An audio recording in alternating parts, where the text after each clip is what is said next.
والصلاة والسلام على رسول الله وعلى آله وأصحابه أجمعين. أما بعد فأعوذ بالله من الشيطان الرجيم. بسم الله الرحمن الرحيم. الحمد لله رب العالمين. صدق الله مولانا العظيم. إن الله وملائكته يصلون على النبي يا أيها الذين آمنوا صلوا عليه وسلموا تسليما. اللهم صل على سيدنا ومولانا محمد وعلى آل سيدنا ومولانا محمد وبارك وسلم عليه. السلام عليكم ورحمة الله تعالى وبركاته. Inshallah, because of Ramadan coming very close to us, I think it's appropriate that we start looking at some tafsir of the Quran, because the month of Ramadan is the month of the Quran, as the Quran testifies that this was the month in which the Quran was revealed. And it's mentioned in the seerah that when the month of Sha'ban will approach, just a few days before Ramadan will come, the Sahaba of the Prophet ﷺ all would gather in the masjid of the Prophet ﷺ, Salat al-Maghrib, and all of Medina Munawwara. The narrators, they tell us, and the historians, they write in their books that all of Medina Munawwara at that time, their only job and their only purpose was that everyone would gather in the masjid and they would read the Quran.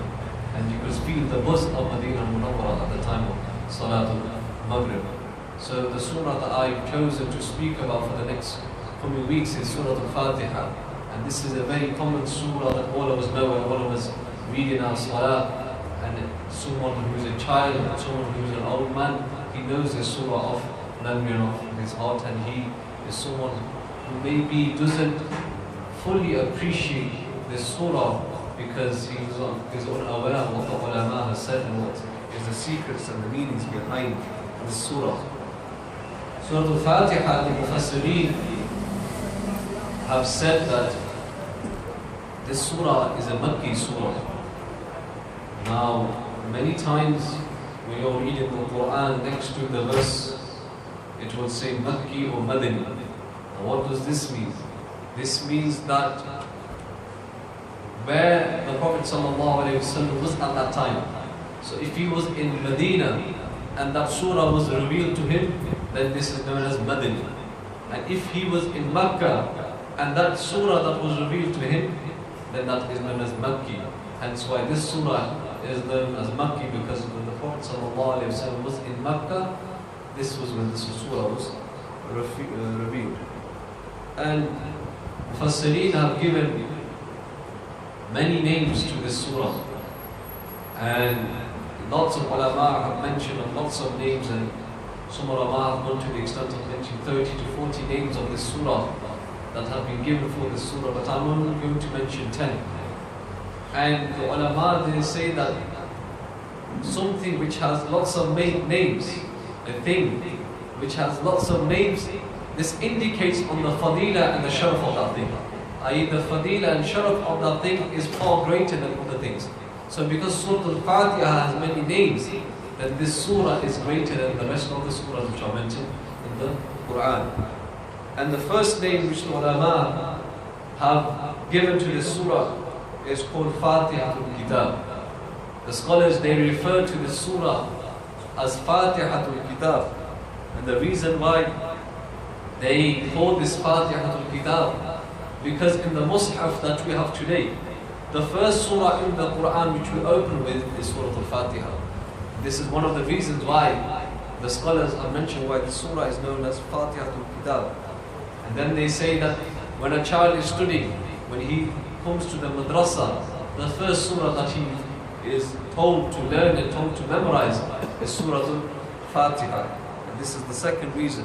And according to one qawl of an imam, he is of this opinion that the first surah to be revealed to the Prophet ﷺ was Surah Al-Fatiha. Even though the majority of opinion is that it wasn't Surah Al-Fatiha, it was another surah.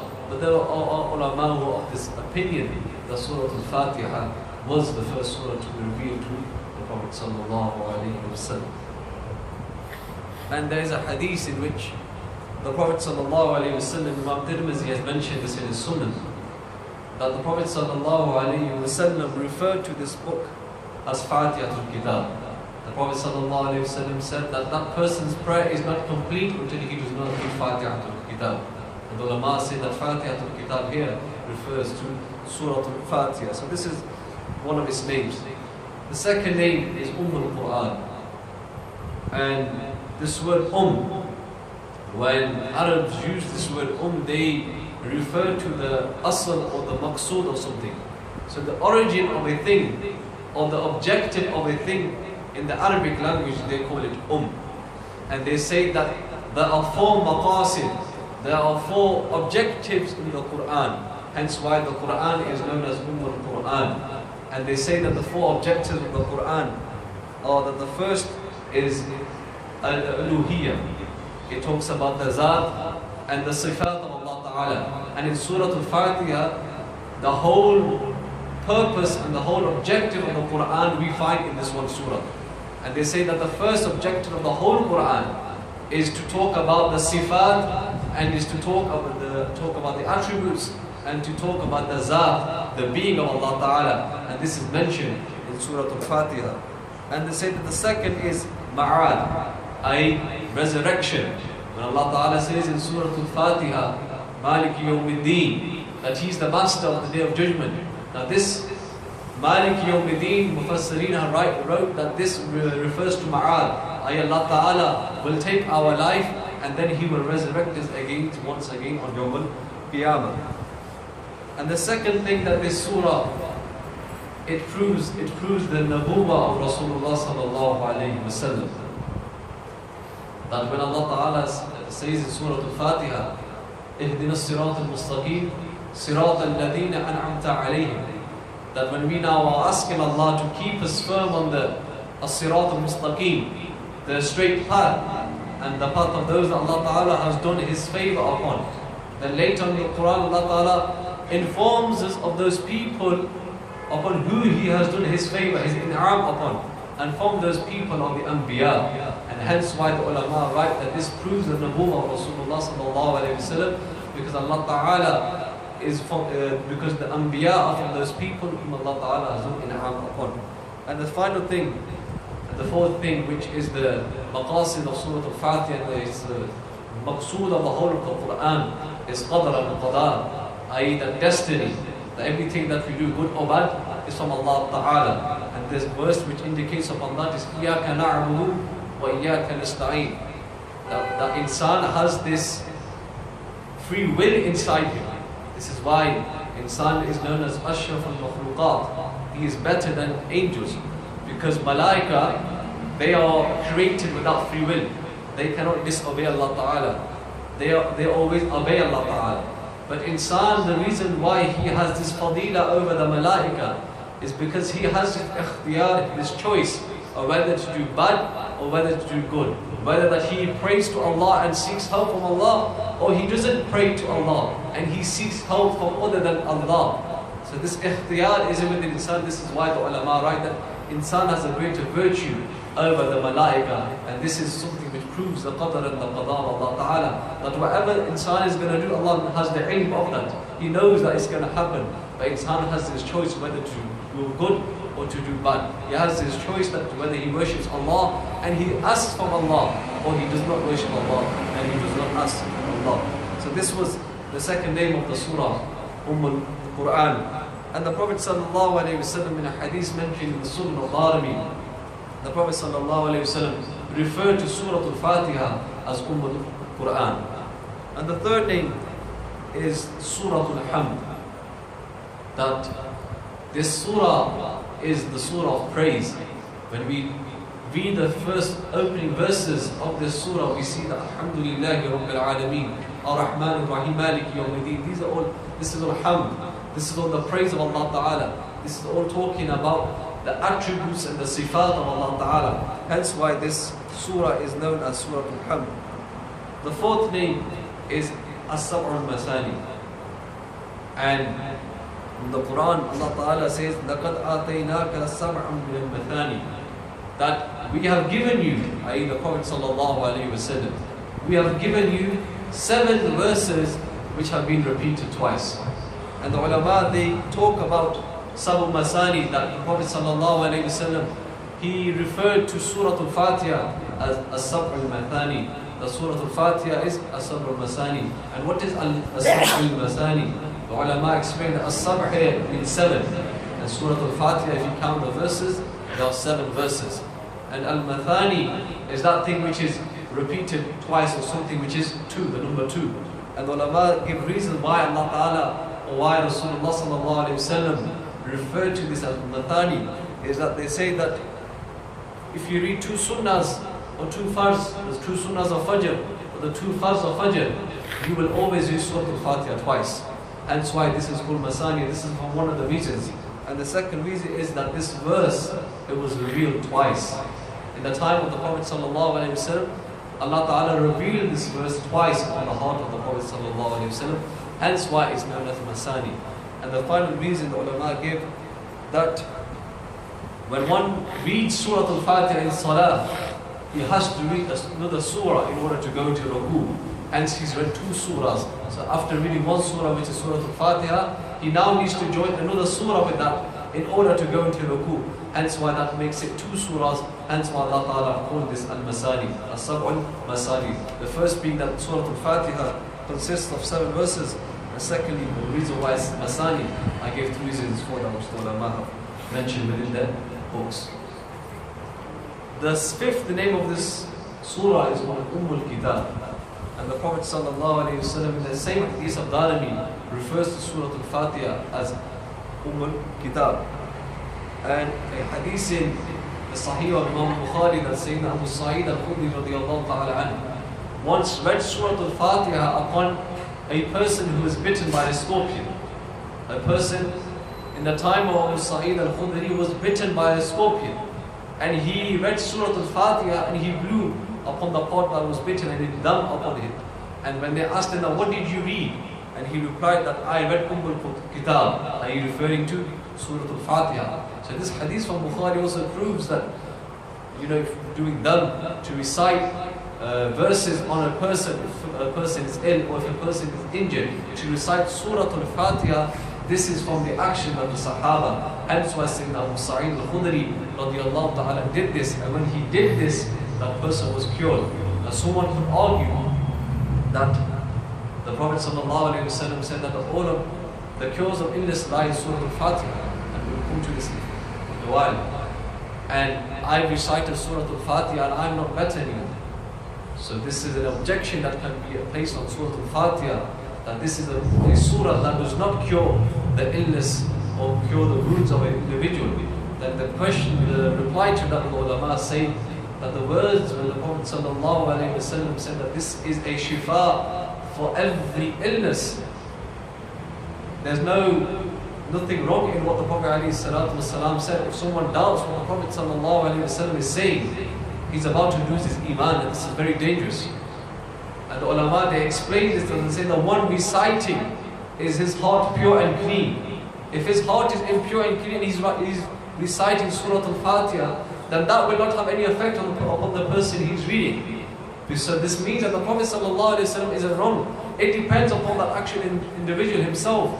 Is he pure or is he impure? Is his heart clean and free from all the diseases of spiritual diseases? Or is his heart filled with diseases? If his heart's pure and he's clean and he's a man of Allah and someone whose attachment is close to Allah and the Messenger of Allah, when he reads Surah Al-Fatiha upon someone who's ill, Allah Ta'ala will cure that person because the barakah of that individual. And if Allah doesn't, then this doesn't mean that there is some aib or defect in Surah Al-Fatiha. The aib and defect is in that individual and not in Surah Al-Fatiha. The 6th name which the ulama have given is called Al-Wafiyah. Sufyan ibn Uyayna called this surah Al-Wafiyah because this is the only surah in the Quran that you can only read completely. You can't read half of Surah Al-Fatiha and then read the second half in the second rak'ah. You have to read it full, from Alhamdulillah to Al-Dhalin Ameen. All the way through, you have to read it. You can't read half and then read another half in the second rak'ah. With other surahs of the Quran, this can be done.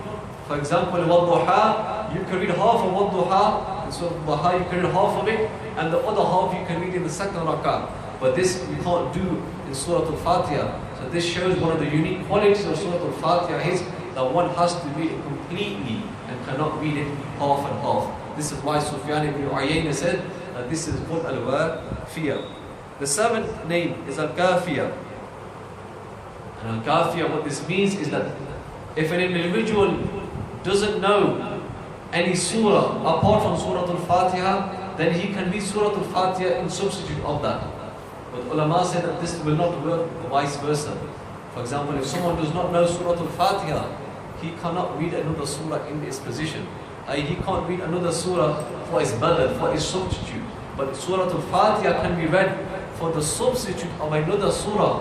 But Surah Al-Fatiha cannot be read for another surah cannot be read for the substitute of Surah Al-Fatiha. And this again proves to us the uniqueness of this surah, that it can be a substitute for other surahs, but other surahs can't be a substitute for itself.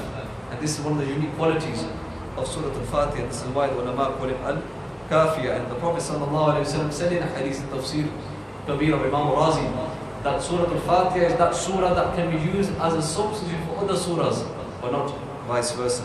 And the eighth name for this is Ash-Shifa. And the Prophet ﷺ said in hadith in the Sunnah al-Darimi that Surah Al-Fatiha is the cure to every illness. If someone is ill, then one should recite Surah Al-Fatiha, because the cure of all illnesses Allah Ta'ala has put in this surah, which is Surah Al-Fatiha. That's why it's called Ash-Shifa. Number 9, Surah Al-Salah. And the ulama say that the reason why this is called Surah Al-Salah, because in every prayer one has to read Surah Al-Fatiha, otherwise his prayer is incomplete. Hence why this is known as Surah Al-Salah.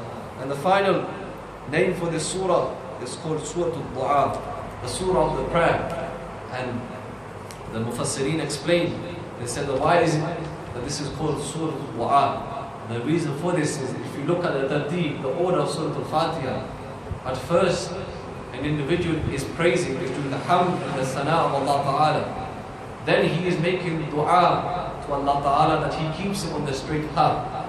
So the ulama, they write the reason why this is called Surah Al-Du'a is because when one wants to ask something from Allah Ta'ala, first he praises Him, he talks about His qualities, he talks about His hamd and sana, and then he asks Allah Ta'ala, Ihdina as-sirat al-mustaqim, and then Allah Ta'ala will give him Ihdina as-sirat al-mustaqim. Just to explain this and clarify this further without tashbih wa tamsil. If you are going to a king and you want something from him, if you ask him straight away, he will give you. But if you start praising him, and if you start to mention the good qualities that exist in that king, then when you mention all this, and then you ask him for something, for some money or for some land, then he will give it you. And this is the same way that Allah Ta'ala works. That when an individual is making dua to Allah, the ulama write that once first he should praise Allah. He should talk about the attributes of Allah. He should mention the attributes of Allah. He should praise Allah Ta'ala, and then an individual should ask Allah Ta'ala for whatever his need is. And Allah Ta'ala will, inshaAllah, fulfill that need. So these are the 10 names that I chose to talk about today, and inshallah we'll carry this system on every Fridays, talking in detail of the tafsir of Surah Al-Fatiha. We haven't even begun the tafsir, these are some prefaces towards next week. Inshallah I'll speak about the fadail and the sabr al-nuzul the week after, or why the surah was revealed, which year was it revealed, and the different opinions which the ulama have about this surah. وأقول قولي هذا وأستغفر الله لي ولكم وآخر دعوانا أن الحمد لله رب العالمين. آمين. الحمد لله رب العالمين والصلاة والسلام على رسول الله وعلى آله وأصحابه أجمعين. ربنا تقبل منا إنك أنت السميع العليم وتب علينا إنك أنت التواب الرحيم. اللهم انفعنا بما علمتنا وعلمنا ما ينفعنا وزدنا علما وزدنا حكما وزدنا حكما والحمد لله إلى يوم الدين. وصلى الله على سيدنا ومولانا محمد وعلى آله وأصحابه أجمعين. آمين برحمتك يا رب.